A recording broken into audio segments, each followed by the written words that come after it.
Hello and welcome to our video on using Google Meet for teaching. Google Meet is Christopher Newport University's video conferencing tool, and we're going to give you the information that you need to use this if you have to teach a synchronous class or just use it in your class as you go. So I do want to highlight some of the features you'll see in the full version of Google Meet, which may be a little different if you're not used to using it in an enterprise environment. So there is recording, and the recordings are stored in your Google Drive. There are breakout groups, and there is polling, and we'll cover those in this video. If you don't see these, you may not have a faculty account, so make sure to put a ticket in at help.cnu.edu, and we will get you the faculty version of Google Meet. All right, let's take a look. So in this video today, we're just going to cover the added features in the full version of Google Meet. If you need the basics on how to use Google Meet, we'll have another video that covers those. And these added features are all found in the Activities menu, which is this button right here. The simplest of these is recording. So if I click on recording, the first thing that it will ask me is how I want my recording captioned. Now you should always caption any video that you make so that folks who are deaf or hard of hearing will be able to watch it. So I do recommend selecting the language that you're speaking. In my case, it's going to be English, probably yours as well. You can also create a transcript if you're speaking English by checking this box. I'm not going to do that here. I'll show you how to create a transcript in a little bit. When I hit start recording, it's going to give me a warning that I need consent from everyone and hit start. It will also let everybody who's a participant in your meeting know that they're being recorded, so there's no surprises. When you're done with recording, you can click up here and click stop recording, or you can go back to that actions menu and hit stop recording. Either one will do the same thing. You get a little warning here.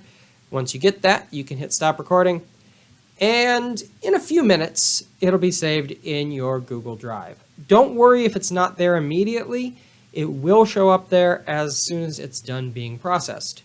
Once it's in your Google Drive, you can do anything you want with it. You can share it with your students, you can post it to YouTube, you can bring it to other storage, anything you want. So closely related to recording are transcripts. So maybe you're giving an interview, maybe you're just needing the text of what you spoke in class for notes, something like that. You can do that here with this transcripts button.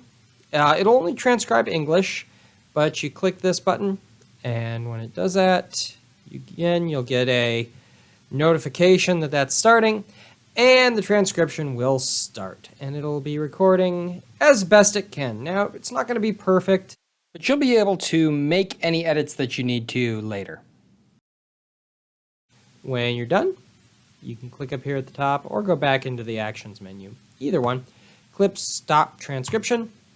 And again, after some time, none of these things are instantaneous, you will get the transcript of your meeting. The next one is breakout rooms. Maybe you want to break your class into smaller groups. Maybe you want to have a waiting room and a active room for something like office hours. Easy enough to do. You go here to breakout rooms. You hit set up breakout rooms, and you can choose how many. You can choose for how long. If you have multiple people in your meeting, obviously I just have one, so I can't do this. You can randomly assign the breakout rooms, or you can actually click and drag and put people in the various rooms. You can also give the rooms names here. You see it says breakout 1, breakout 2. When you've got your setup all done, you can click open rooms. Everyone in your meeting will be notified to join the breakout room. They do actually have to click the join button to be moved. When they do that, it's going to spin for just a second, and you will see which breakout room you're in, if you're in a breakout room, or if you're in the main call. The participants will also get a little button up here that lets them call you to go and help them. You, as the instructor, can move between the breakout rooms. You can leave one, go back to your main call, And you can join a different one with this join button. And when you're ready for them to be all done, you can hit close rooms and close all rooms. And it gives everybody a 30-second warning to wrap up any discussions that they may be having before they get back to the main room. You can also kind of stop that timer by hitting this close rooms now button, which will bring everybody in despite that 30-second. One side effect of the breakout rooms is when it brings everybody back to the main room, it mutes everyone except you. So if you were having a little bit more discussion-based thing, people will have to unmute themselves.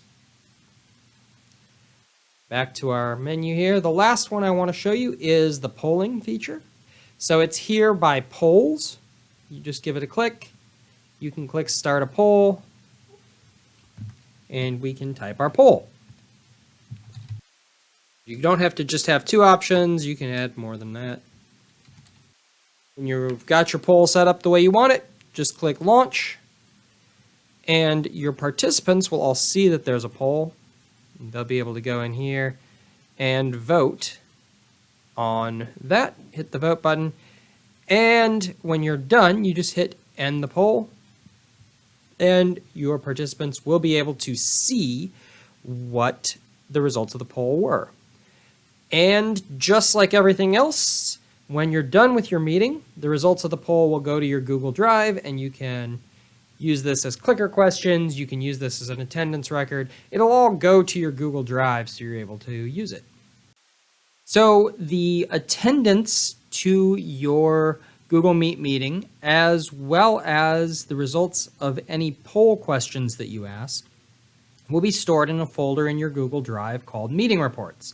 And Google will create this folder for you. You don't have to do that.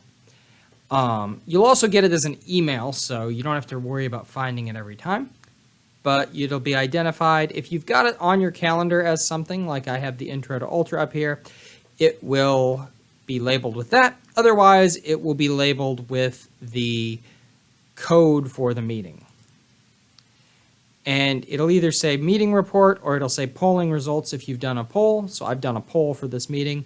When I click on that, you can see the polls, and you'll see each individual attendee and their response to each poll question. Recordings and transcripts go into the Meet Recordings folder. Again, they'll be emailed to you, and Google will create this folder for you if you don't already have it. You can just double click on them to bring them up, and the transcript is actually editable and has a list of attendees. Now you see there's nothing in my transcript. It's because I had the microphone off because I was busy recording this. All right, so that's all there is to Google Meet. And if you need help, you can put a ticket in at help.cnu.edu or contact our customer service desk at the number you see here on the screen. Thank you for watching.